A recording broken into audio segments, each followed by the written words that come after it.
Amén. Muy bien, vamos a entrar en la palabra en esta mañana. Eh, Vamos al libro de Josué, capítulo 7.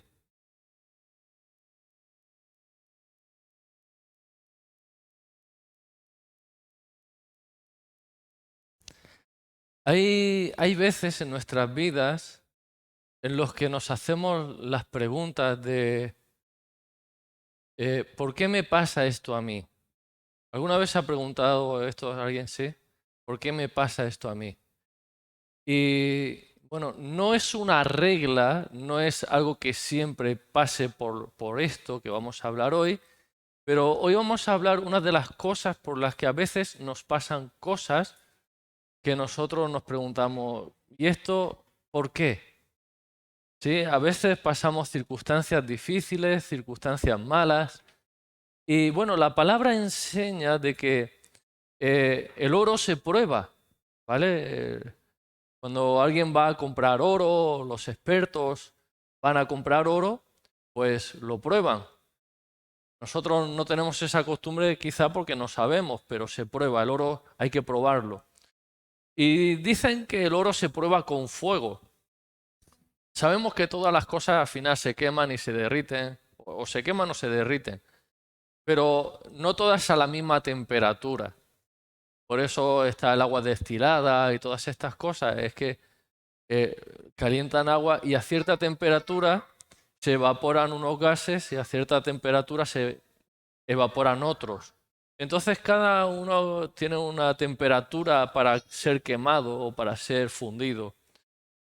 Y ciertamente pues el oro es algo de lo que resiste mucho el fuego. La madera se quema antes, por ejemplo. El plástico se quema antes. El pelo se quema antes también.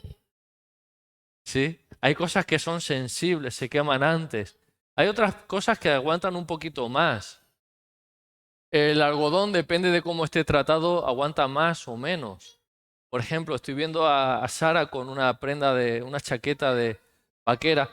Es de algodón y esas prendas aguantan bastante el calor, más que otros tejidos. Y nuestra fe tiene que ser probada con fuego. Dice que se prueba el oro y nuestra fe más preciosa tiene que verse que es una fe verdadera, auténtica, genuina. Y entonces tiene que ser probada. Y por esas circunstancias a veces nos suceden y acontecen cosas en nuestras vidas que son desagradables. Vemos la historia de Job. No había otro justo como él. ¿Os acordáis? El otro día mi esposa estaba hablando de él. No hay otro justo como Job y su fe tuvo que ser probada. Luego tenía un propósito, no solamente ser probada su fe y su integridad, sino también que él pudiera conocer al Señor, tener una experiencia con Dios. Bien, ese es un motivo por el cual a veces nuestra fe es probada o nos acontecen cosas, sucesos que son desagradables a nuestras vidas. Luego, por otro lado, encontramos también otras cosas por las cuales nos pasan cosas desagradables en nuestra vida y no sabemos por qué. Y hoy vamos a ver algunas de esas cosas. En el libro de Josué capítulo 7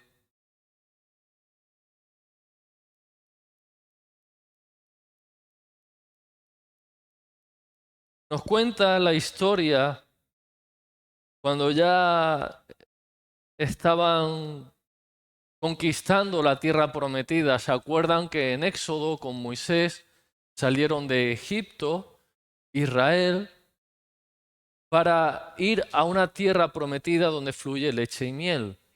¿Se acuerdan, sí?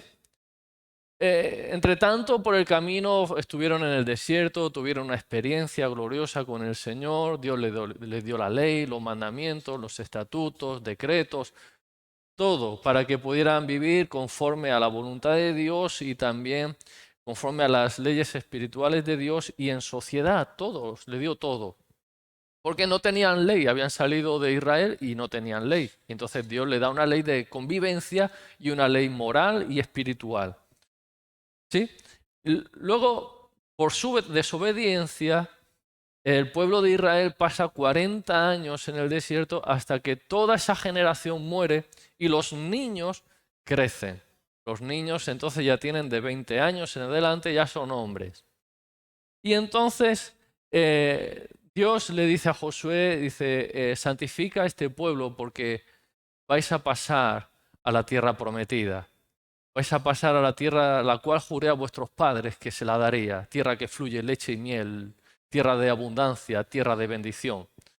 Y les da una serie de detalles que ellos no debían hacer, dice, porque esas ciudades, esos pueblos, esos reinos, los echo de delante de ti por causa de estas abominaciones. Y habla de que son hechicerías, brujerías, idolatrías y otras clases de maldades. Dice, por esa causa los echo de delante de vosotros. Los quito a ellos y a vosotros os doy su tierra. ¿Sí? Vale, pues cruzan el río Jordán con un milagro precioso. Dios hace secar las aguas, pasan el río como por seco. Y luego se encuentran un gran obstáculo, y es que la primera ciudad a la que van a conquistar es una ciudad grande y amurallada, y con unas murallas muy altas y muy grandes y muy anchas. Para aquella época dice que la ciudad estaba cerrada y bien cerrada. Esto habla de la imposibilidad de poder entrar por la fuerza humana. Bien, milagrosamente, después de dar una serie de vueltas alrededor de la ciudad, los muros se caen, sin haber lanzado una piedra con catapulta ni nada de eso. Simplemente habiendo dado una serie de vueltas, habiendo obedecido al Señor y gritado y sonado la bocina en el momento que Dios dijo. Y Dios hizo el milagro. Y luego a partir de ahí cada uno avanzó hacia el frente, hacia la ciudad y la tomaron. Y entonces hicieron como Dios les había mandado. En el capítulo 7 ya han conquistado la ciudad, ya han celebrado la victoria, están en estado emocional de euforia, acaban de conquistar algo impenetrable. Nadie podía entrar en esa ciudad y los hijos de Israel, de una forma milagrosa, con la mano del Señor, obtuvieron la victoria. Gloria a Dios. ¿Alguien puede decir gloria a Dios? Gracias, gloria a Dios. Amén. Dios te bendiga.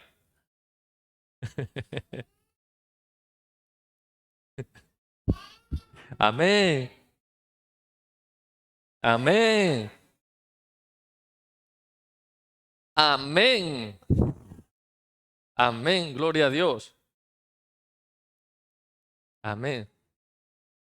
Dice la palabra, de los niños y de los que maman fundaste la alabanza. Así que no le haga callar, hermana. Hermana, Yomara, no le haga callar. De los niños y de los que...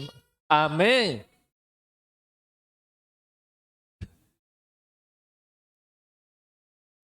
De los niños y de los que maman fundaste la alabanza, dice el Señor. Lo dice la palabra. Aleluya.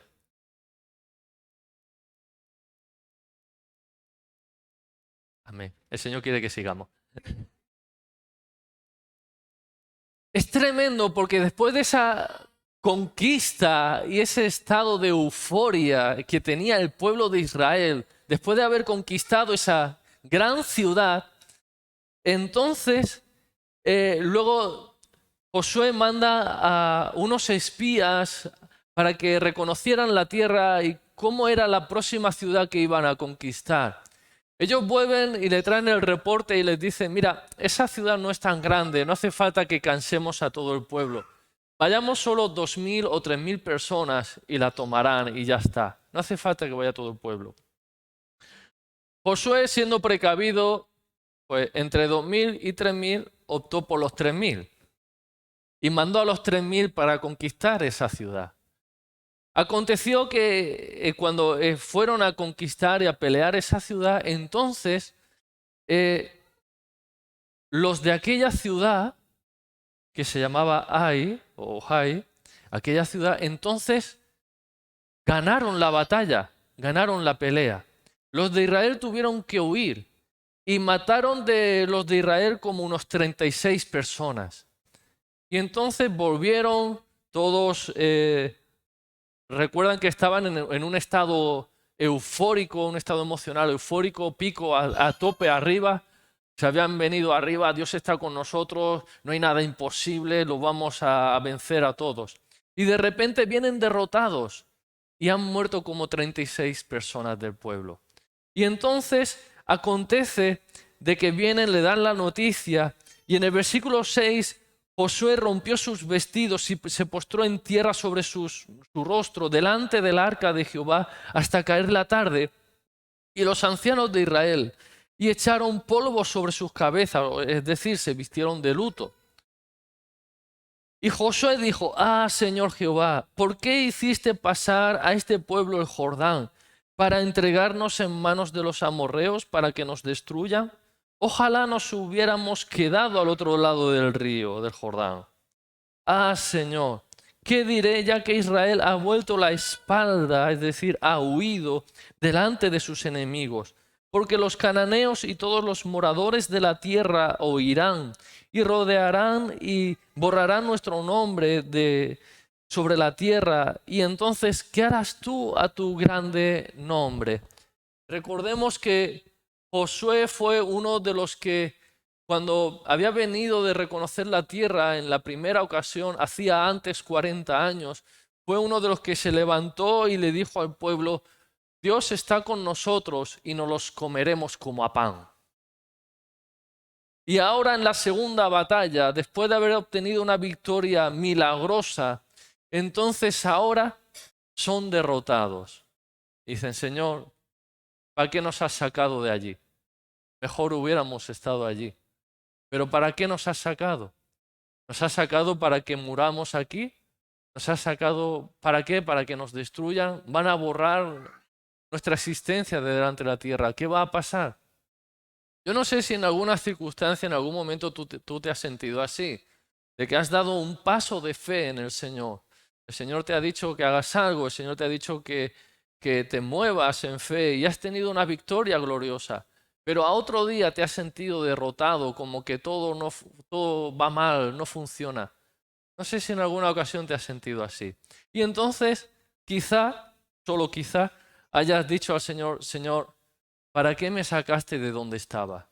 Ahora las cosas me van peor.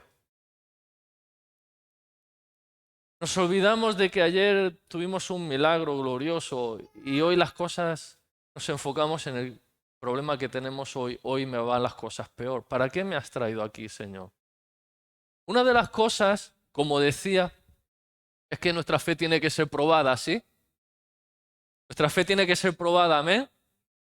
Ok, quiero que tengamos eso en mente y no lo olvidemos nunca. Nuestra fe tiene que ser probada. Dígalo conmigo, nuestra fe tiene que ser probada.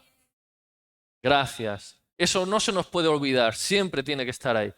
Por otro lado, está el aspecto que vamos a ver hoy. Entonces, a continuación, versículo 10, y dijo Jehová a Josué: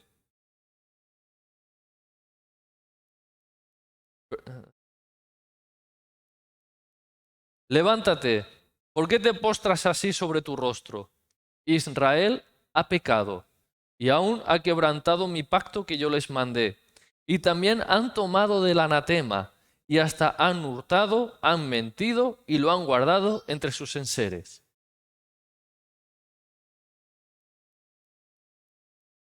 Veamos un poquito la escena. Josué está sentado, está con los vestidos rotos, tiene tierra, ceniza sobre su cabeza, está vestido de luto y está ahí llorando y le está diciendo: ¿por qué, Señor? Y ahora el Señor le dice: levántate. ¿Qué haces ahí? Israel ha pecado. No vengas a mí a darme las quejas, no vengas a mí a ponerte así de esas maneras. Escudriña, mira a ver qué es lo que ha pasado primero. Y dice: Israel ha pecado.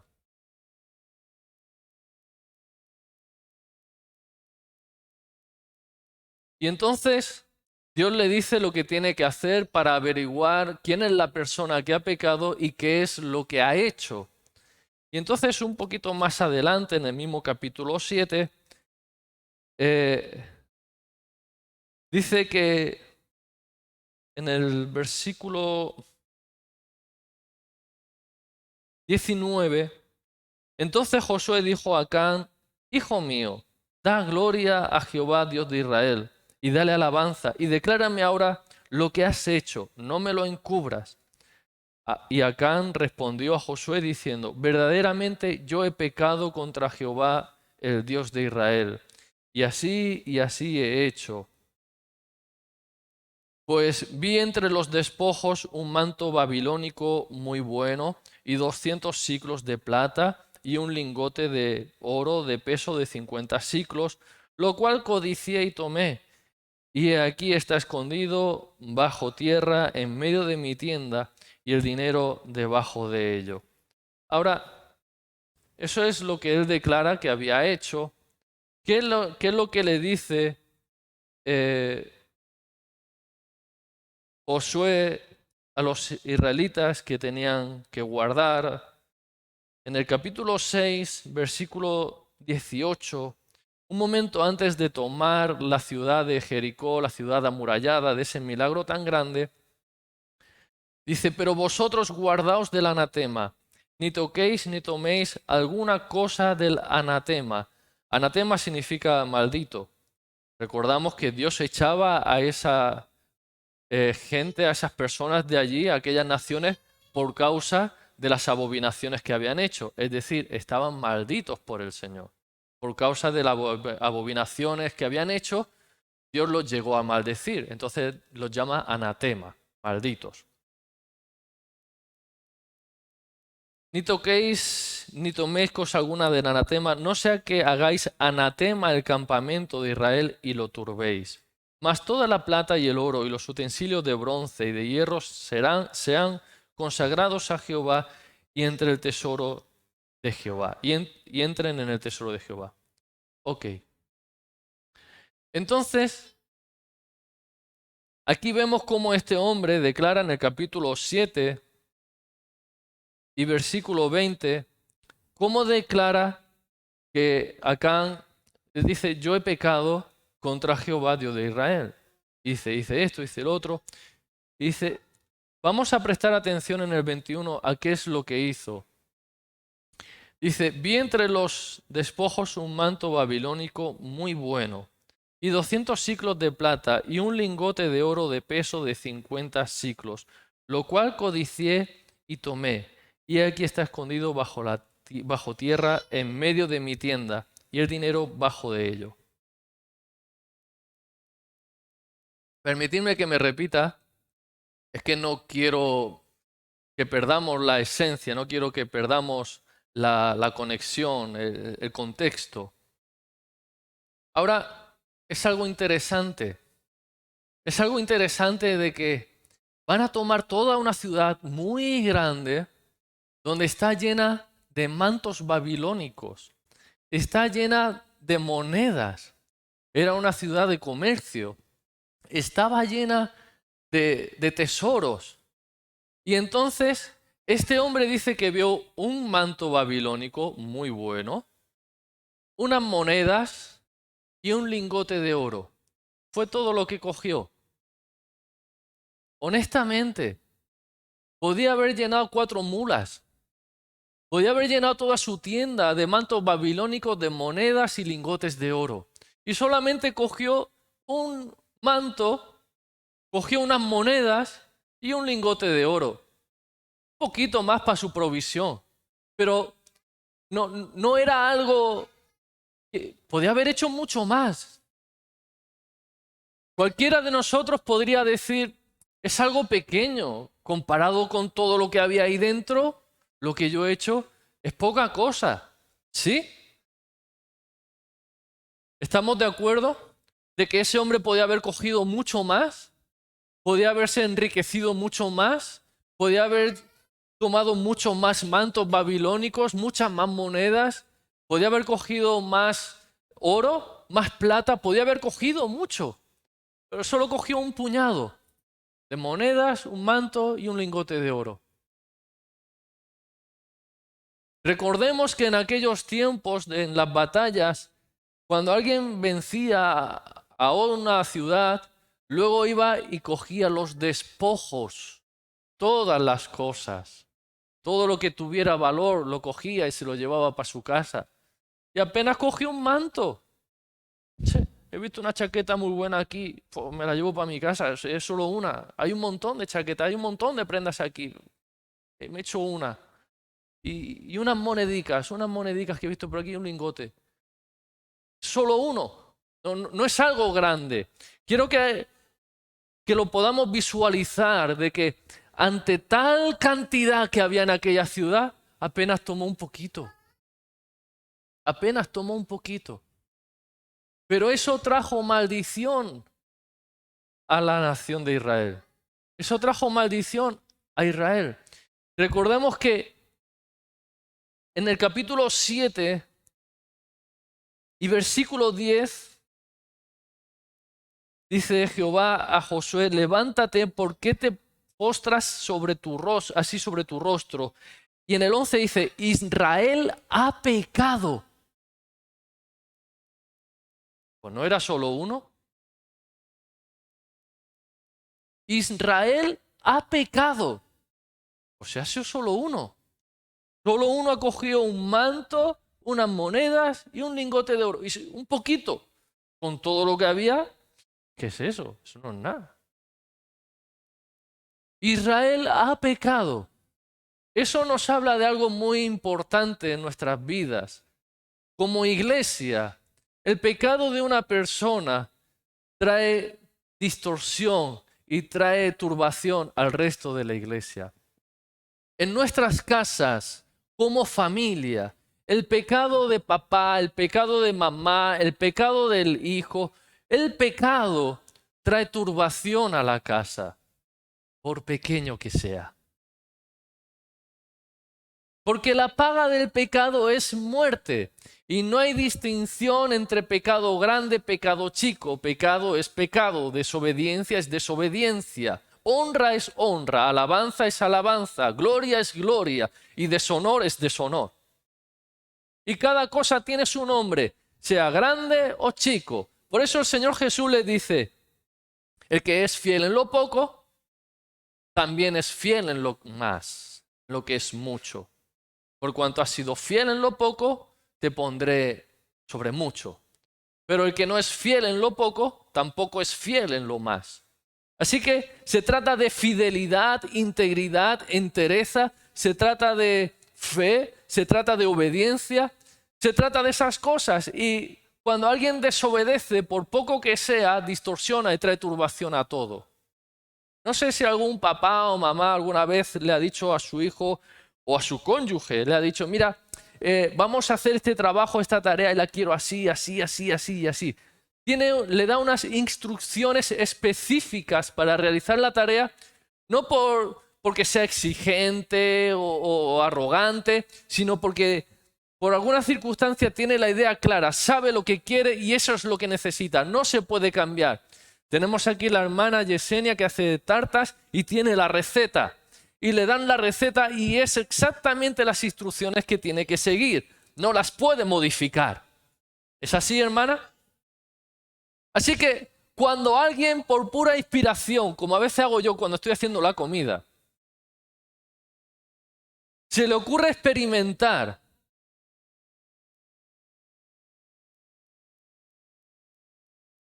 y saltarse las instrucciones que han sido dadas y lo hace a su manera, pues acontece que nadie come.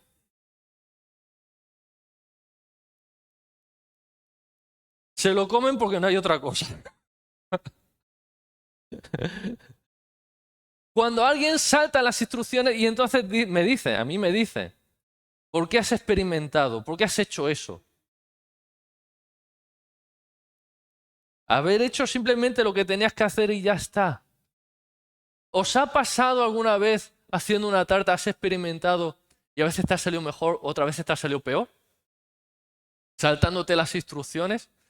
¿Alguna vez te han dado instrucciones sobre algo, has querido hacer algo a tu manera porque pensabas que era mejor o pensabas que no era nada grave, pero luego ha traído turbación al asunto porque no ha quedado como debía quedar?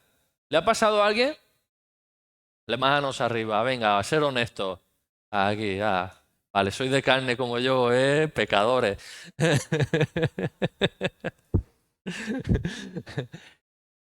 Cuando nos saltamos las instrucciones tiene consecuencias. Y no es que el que nos dé las instrucciones sea un arrogante o sea un altivo o piense que sepa más que nosotros. Simplemente tiene la idea clara, sabe lo que quiere y sabe lo que se consigue con esas instrucciones. Así que este hombre saltó las instrucciones. Y la instrucción primera que el Señor nos da para todos es la obediencia a su palabra. Cuando alguien salta la obediencia a su palabra en el hogar, bien sea el marido, la mujer o uno de los hijos, trae turbación a la casa. ¿Cuántas veces no se ha peleado el matrimonio por causa de la desobediencia de los hijos? ¿Cuántas veces no se han peleado, no ha ido a llorar, a dormir el niño llorando por causa de su desobediencia? ¿Cuántas veces no se ha traído turbación a la casa porque el marido o la mujer han hecho algo indebido que no debía de hacerse, por pequeño que sea?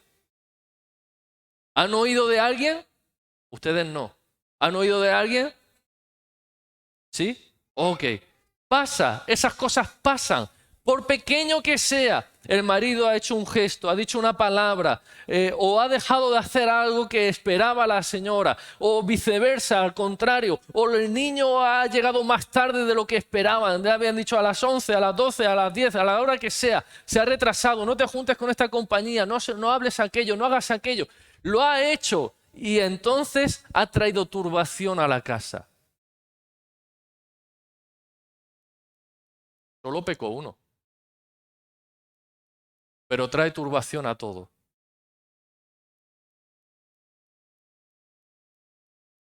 Ha sido algo muy pequeñito. Ha sido una mentira pequeñita. Solo ha sido un cigarro. Amigos míos se fuman porros. Otros se drogan y se pinchan. Solo ha sido una cerveza. Solo me he puesto un poquito contento. No he llegado a emborracharme. No iba como el otro. Mi amigo, él se caía. Yo tenía un amigo, en verdad, en serio, esto es serio. Tenía un amigo que él se olvidaba había veces que se olvidaba de lo que le había pasado. Otro día no se acordaba de lo que había hecho. Los ingleses cuentan que si no llegan a ese punto, entonces no ha sido bueno. Que me tome yo otra cerveza y coja un poquito el punto.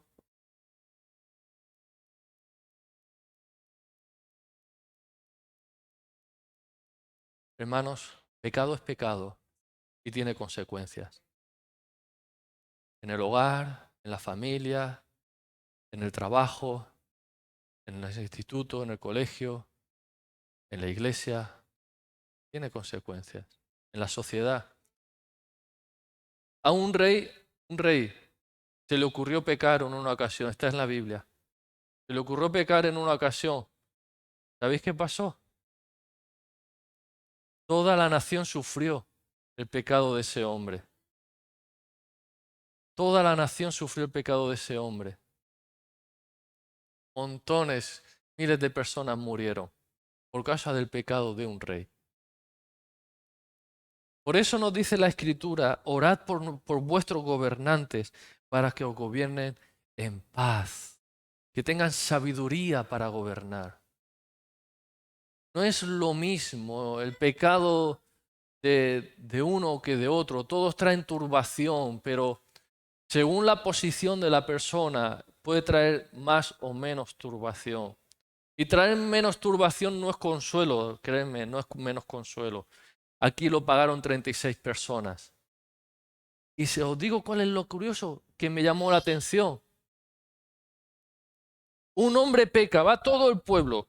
Todos los hombres de guerra van a conquistar la ciudad.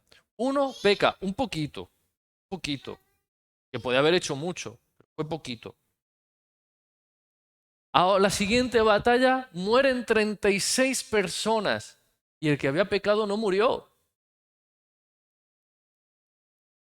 El que había pecado no murió. Murieron otras 36 personas distintas que no tenían nada que ver con él. Ni siquiera eran sus hijos, eran otras personas. La palabra dice, Israel ha pecado. Israel ha pecado. Cuando hay pecado en una familia, cuando hay pecado en un hogar, cuando hay pecado en una nación, en la iglesia, lo pagan los miembros que forman esa sociedad.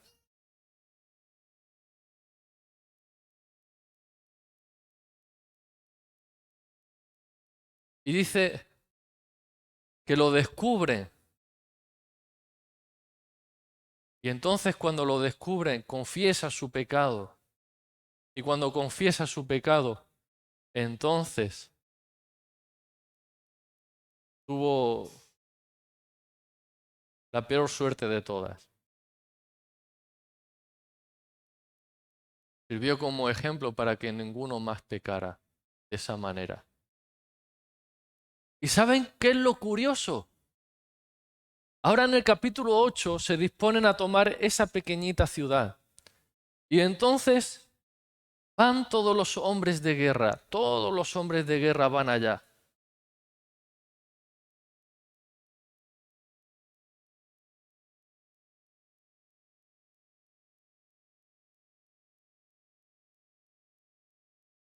Y ponen unas emboscadas, ponen... Total que toman la ciudad.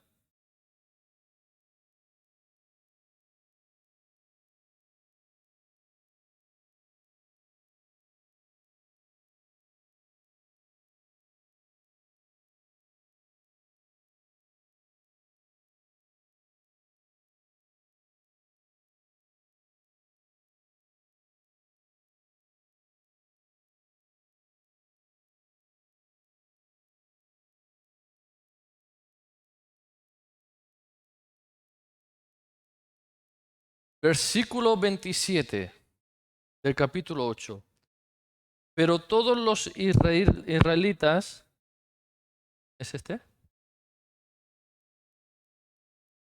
Pero todos los israelitas tomaron para sí las bestias y los despojos de la ciudad conforme a la palabra de Jehová que le había mandado a Josué. Y Josué quemó a Ai. Ok, cuando va a tomar Jericó le dice no tomaréis nada y estas cosas de oro y plata las guardaréis para el templo, para el tesoro de Jehová. Ahora cuando van a tomar la segunda ciudad, entonces aquí Dios les permite tomar todos los despojos y las bestias conforme a la palabra del Señor. A veces personas cometen una mentira, no, es una mentira pequeña, es una mentira piadosa. Era para conseguir esto o lo otro, o roban incluso paquete de leche, roban cosas pequeñas, dicen, no, es que me hace falta. Cosas pequeñas, pero están robando, están pecando o están mintiendo. Mentiras pequeñas, pero es mentira. Mentira, es mentira. Y dice, no, es que es poca cosa para conseguir esto, para conseguir lo otro que me hacía falta. Y no nos damos cuenta de que a veces estamos a un paso de que Dios nos lo entregue todo. En la primera ocasión, Dios lo que está haciendo es probar su fidelidad y su integridad. No tomaréis nada, lo quemaréis todo. Y en el siguiente paso, Dios les dice, tomaréis los despojos para vosotros. Lo que está diciendo es, vas a entrar a tomar una tierra prometida donde hay abundancia. ¿En dónde está puesta tu confianza? ¿Está puesta tu confianza en los tesoros de esta tierra, en las cosas de este mundo? ¿O está puesta tu confianza en Dios? ¿En dónde está puesta tu confianza?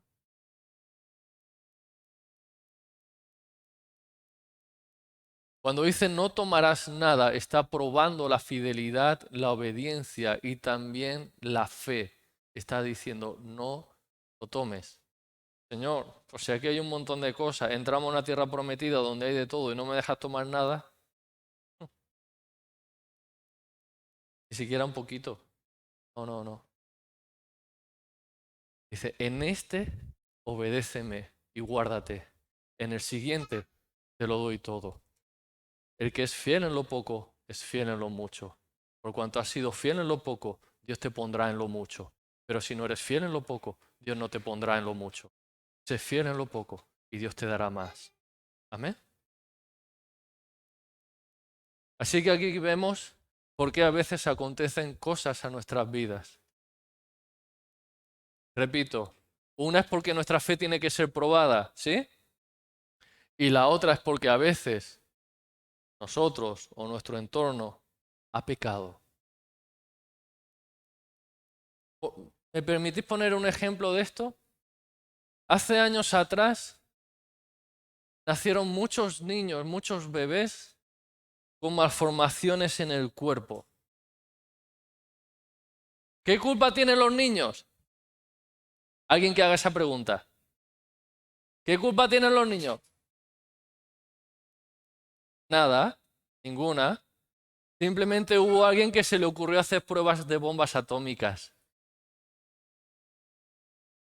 Experimentos atómicos.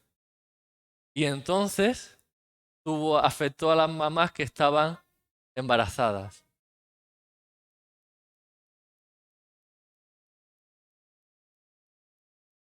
Los actos de una persona afectaron a millones de bebés.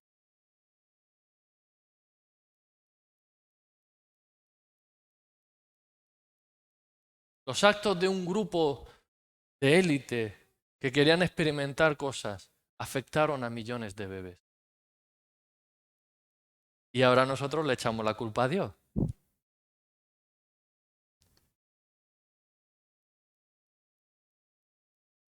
Así que tengamos cuidado de nuestras vidas.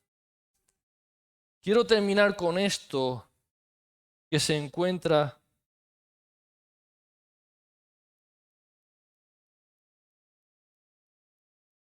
en Gálatas capítulo 5.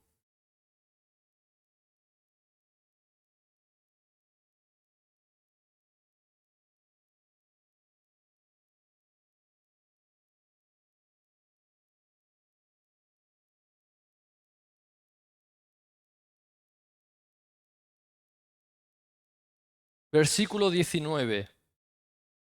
Y manifiestas son las obras de la carne, que son adulterio, fornicación, inmundicia, lascivia, idolatría, hechicerías, enemistades, pleitos, celos, iras, contiendas, disensiones, herejías, envidias, homicidios, borracheras, orgías y cosas semejantes a estas, acerca de las cuales os amonesto, como ya os lo he dicho antes, que los que practican tales cosas no heredarán el reino de Dios. Primera de Corintios capítulo 6, verso 9. ¿No sabéis que los injustos no heredarán el reino de Dios? No erréis, ni los fornicarios, ni los idólatras, ni los adúlteros, ni los afeminados, ni los que se echan con varones, ni los ladrones, ni los ávaros, ni los borrachos, ni los maledicientes, ni los estafadores heredarán el reino de Dios. Colosenses capítulo 3.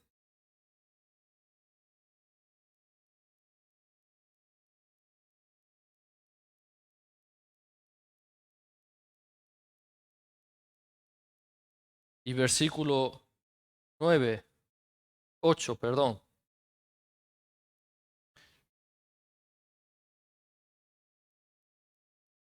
Del 5. Haced morir pues lo terrenal en vosotros, fornicación, impureza, pasiones deshonestas, malos deseos y avaricia, que es idolatría, cosas por las cuales la ira de Dios viene sobre los hijos de desobediencia.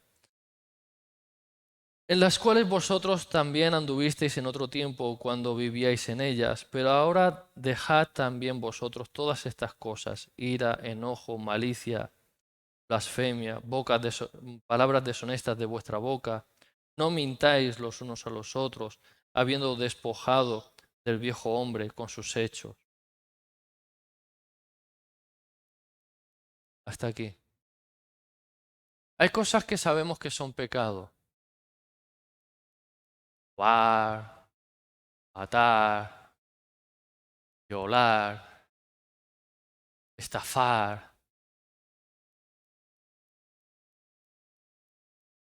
mentir. Sabemos que son pecados, ¿sí? Esas cosas todos sabemos que son pecados. Ahora, hay otras cosas que para nosotros nos parecen pequeñas. Ira, enojo, maledicencia, palabras deshonestas. ¿Qué es eso comparado con matar? ¿Qué es eso comparado con robar un banco? ¿Qué es eso? ¿Qué es eso con mentir, una mentira así grande? ¿Qué es eso? Y no nos damos cuenta que estamos pecando.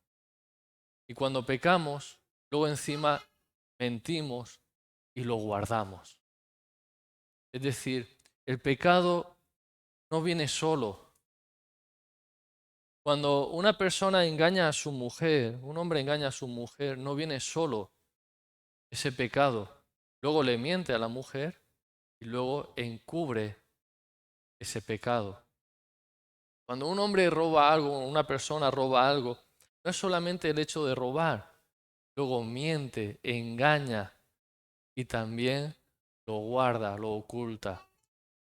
Lo que estoy diciendo es que un pecado nos lleva a otro y al final se convierte en una trampa en la que uno no puede dejar de pecar. Porque si dice la verdad se descubre y entonces pues no nos gusta la humillación de ser descubiertos. Decía un pastor, es más fácil ser santo. Es más fácil no tomar una cerveza.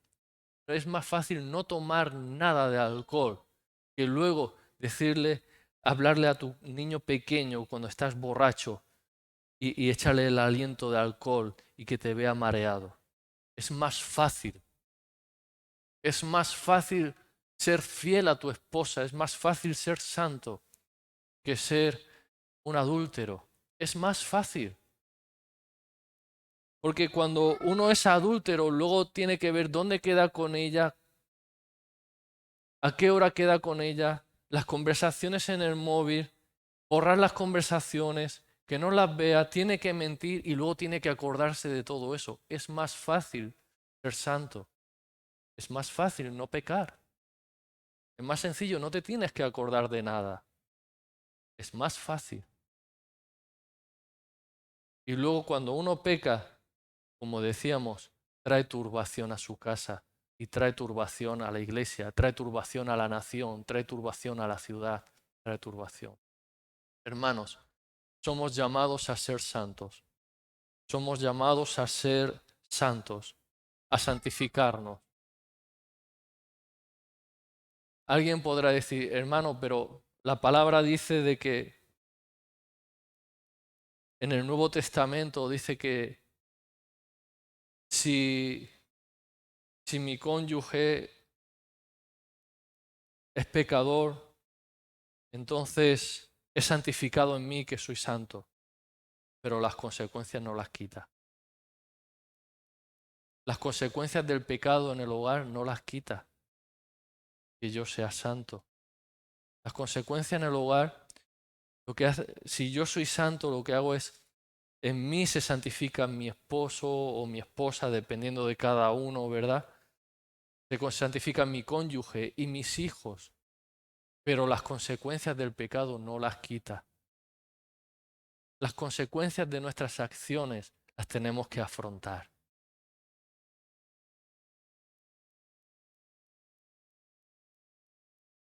Así que vivamos en santidad. ¿Usted ama a su familia? ¿Usted ama a sus hijos? ¿Usted ama su hogar? ¿Ama esta nación? ¿Ama a las naciones de la tierra? ¿Ama al mundo? ¿Ama a las personas? Viva en santidad. El mejor bien que nosotros podemos traer a esta generación es la santidad. Es vivir en fidelidad y en integridad. Ser luz en medio de las tinieblas es el mejor bien que nosotros podemos hacer. La obra social la hace cualquiera. Hasta los más pecadores hacen obra social. Pero la obra transformadora que trae paz al hogar y al mundo es a través de los hijos de Dios que viven en santidad. Así que hermano y hermana, le dejo con esta palabra. No quiero traer turbación a su corazón, no quiero que se sienta angustiado. ¿Será que he pecado, por eso estoy así? No quiero traer eso, pero quiero que lo valore, lo tenga en cuenta como una posibilidad. No como un sí o sí tiene que ser así, sino como una posibilidad.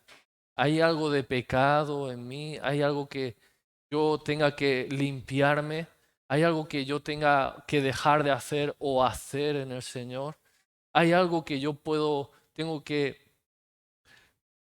pedirle perdón al Señor y cambiar mi actitud. Hay algo por lo cual se está trayendo turbación a mi casa, a mi hogar o a la sociedad que tenga que ver conmigo.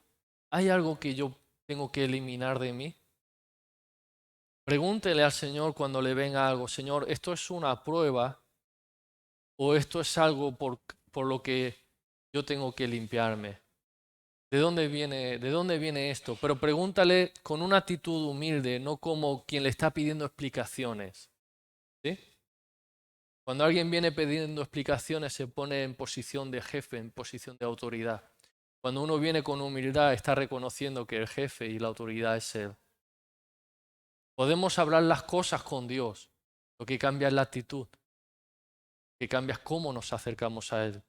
Acerquémonos pues confiadamente al trono de la gracia para hallar y encontrar el oportuno socorro con humildad. Porque Él da gracia a los humildes, pero resiste a los soberbios. Amén. Así que tengamos esa posibilidad. Señor, ¿es una prueba esto que me ha venido? ¿O lo que me ha venido, Señor, esto que estoy viviendo, es por causa del pecado de alguien mío o de mi entorno? Recordemos que 36 personas murieron inocentes por culpa del pecado de otro. Cierra tus ojos, por favor.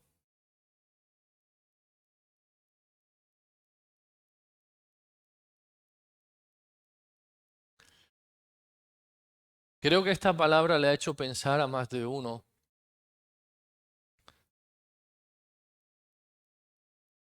Y posiblemente estés viviendo circunstancias en tu vida, tu familia, que te sientas identificado, que reconozcas.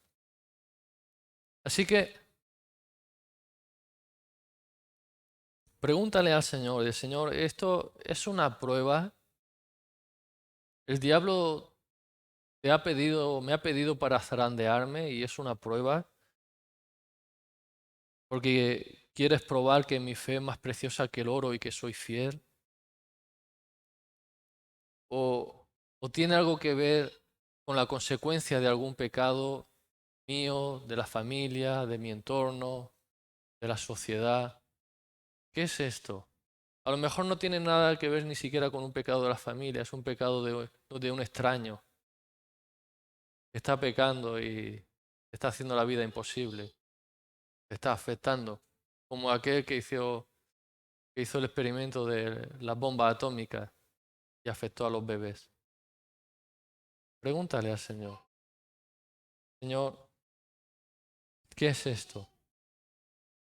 Ahora dile al Señor, dile, Señor, si es algo que tiene que ver conmigo, yo te pido perdón. Te pido perdón por si en algo yo he pecado, si en algo yo te he ofendido sin saberlo o pensando que eso no tenía importancia.